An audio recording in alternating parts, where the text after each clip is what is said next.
যতদিন যাচ্ছে ততই কিন্তু সড়ক দুর্ঘটনা বেড়ে চলছে।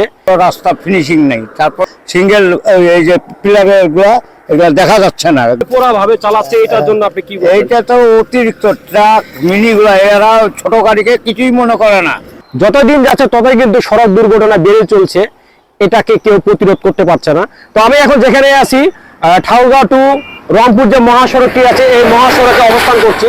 দেখেন এখানে একটা কিন্তু অনেক একটা বড় একটা টার্নিং রয়েছে। এই টার্নিংটার মধ্যে দেখেন এই যে টার্নিং যে বোর্ডগুলো রয়েছে, এই টার্নিং বোর্ডগুলো কিন্তু দূর থেকে কিন্তু দেখা যাচ্ছে না। এই গাছের যে ডালপালাগুলো, আকাশমণি গাছের যে ডালপালাগুলোর জন্য কিন্তু এই টার্নিং যে বোর্ডগুলো রয়েছে, এই বোর্ডগুলো কিন্তু দূর থেকে কিন্তু ক্লিয়ার ভাবে দেখা যাচ্ছে না। দেখেন ওই দিক পর্যন্ত দেখেন যে মোড়গুলো আছে, দেখেন টার্নিং যে বোর্ডগুলো আছে, দেখেন দেখা কিন্তু দূর থেকে কিন্তু দেখা যাচ্ছে না। তো আমি মনে করি যে এই রাস্তার পাশে যেগুলো এই যে টার্নিং যে বোর্ডগুলো রয়েছে, সিগন্যাল বোর্ডগুলো রয়েছে, তারপরে যে কিলোমিটার মাইল ফলকগুলো রয়েছে, এগুলো পরিষ্কার রাখার দরকার। সেই ক্ষেত্রে যখন একজন চালক ভাই দূর থেকে এই টার্নিং বোর্ডগুলো দেখবে, তার কিন্তু লাইটের আলো দিয়ে কিন্তু চোখে পড়বে যে এটা একটা টার্নিং রয়েছে। সেই ক্ষেত্রে কিন্তু এই চালক ভাই একটু হলেই কিন্তু সাবধান হয়ে যাবে। তো আসলে আমি অনুরোধ করব বন বিভাগ এবং সড়ক বিভাগকে এই রাস্তার পাশে যে গাছগুলো রয়েছে, গাছের ডালপালাগুলো একটা পরিষ্কার করে দেওয়ার দরকার। তারপর যে সিগন্যাল বোর্ডগুলো, মাইল ফলকগুলো, এগুলো পরিষ্কার রাখার দরকার।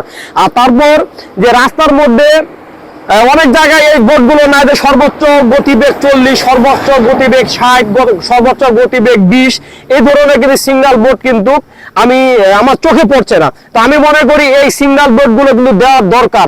সেক্ষেত্রে এই বোর্ডগুলো যখন থাকবে, একজন চালক ভাই কিন্তু তার কিন্তু চোখে পড়বে যে না, এখানে সর্বোচ্চ গতিবেগ 40 দেওয়া আছে। অবশ্যই নিশ্চয়ই এখানে সামনে কোনো ভয়াবহ জায়গা রয়েছে, সেক্ষেত্রে কিন্তু উনি কিন্তু সচেতন হবে, সাবধান হয়ে যাবে। তো আমার সাথে আমার শ্রদ্ধেয় চাচা আছেন, উনি একজন অটো চালান। তার কাছে আমি জিজ্ঞাসা করব যে আপনারা যে এই যে রাস্তার মধ্যে অটো চালাচ্ছেন, আপনাদের মানে সমস্যা, মানে আমাদের দেশে কিন্তু সড়ক দুর্ঘটনা কিন্তু যতই দিন যাচ্ছে বেড়ে চলছে। তো এগুলো কারণ কি? এই সড়ক দুর্ঘটনা হওয়ার কারণগুলো কি আপনার কি জানা আছে? এই যে মনে করেন আমাদের রাস্তা চিপা, তারপরও রাস্তা ফিনিশিং নেই, তারপরও সিঙ্গেল লাইটগুলা, সিঙ্গেল এই যে পিলারের গুলা এগুলা দেখা যাচ্ছে না গাছের জন্য। তাহলে এগুলার জন্য কিন্তু আমাদের দূর থেকে দেখা যাচ্ছে না, এই জন্য সড়ক দুর্ঘটনার বেশি হচ্ছে। তারপর মনে করেন যে অনেকে যে মানে বেপরোয়া ভাবে চালাচ্ছে, এটার জন্য আপনি কি বলবেন? এইটা তো অতিরিক্ত ট্রাক মিনিগুলা এরা ছোট গাড়িকে কিছুই মনে করে না, একেবারে কিছু মনে করে না। ওরা রাস্তাতে চড়তে পারলে মনে করে কি ওরাই সায়েন্সা।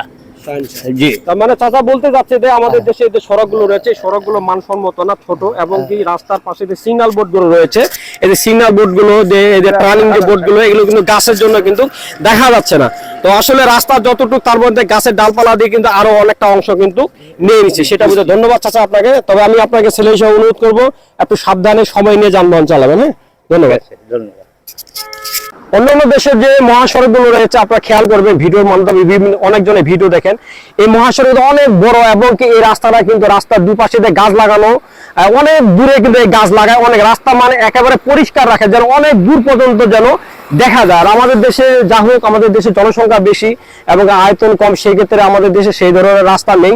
তারপর আমি অনুরোধ করব এই রাস্তাগুলো পরিষ্কার রাখার জন্য, যেন এই রাস্তার সাইডে যে সিগন্যাল বোর্ডগুলো রয়েছে, মাইল ফলকগুলো রয়েছে, টার্নিং বোর্ডগুলো রয়েছে, এগুলো যেন দূর থেকে যেন পরিষ্কার ভাবে দেখা যায়। আমি অনুরোধ করবো সড়ক বিভাগকে এগুলো পরিষ্কার করার জন্য, ক্লিয়ার করার জন্য।